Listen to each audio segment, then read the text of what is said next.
அடுத்த நாள் தமிழிசை வந்திருக்காங்க. ஆமா ஆமா, அவங்க வைக்கிற டிமாண்ட் இந்த பிரச்சனை வருவதற்கான முதல் காரணம் யாரு, அடிப்படையான காரணம் யாரு அப்படின்னாக்கா பாஜக.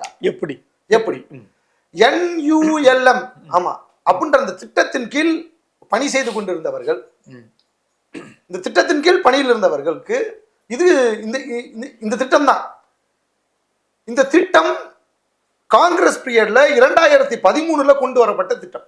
அந்த திட்டத்தின் அடிப்படையில் தான் இது இயங்கிட்டு இருக்கு. அதுக்கப்புறம் பாஜகவால நடைமுறைப்படுத்தப்படுதுன்னு வச்சுக்கோங்களேன். தமிழ்நாடு அரசாங்கத்துக்கு ஒன்றிய அரசாங்கம் நிதியை கொடுக்கணும், நிதி வரல. ஏன் நிதி வரலன்னு திமுக காரங்களும் கேட்கல, திமுகவும் கேட்கல, ஊடகமும் கேட்கல. நான் கேட்கிறேன், பிஜேபி காரங்க மக்கள் நலனில் அக்கறை கொண்டவர்கள் என்று சொல்ல முடியுமா? ஆடு நனையுதேன்னு ஓனா அழுதுச்சான்.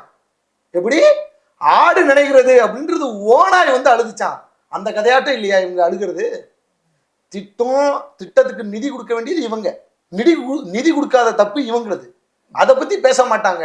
வேலை நடந்துடும், வேணும், ஆமா வேணும், எப்படி நடந்துச்சு அப்படின்றத ஒரு ரேப் ஷீட்டை சொல்லணும்ல.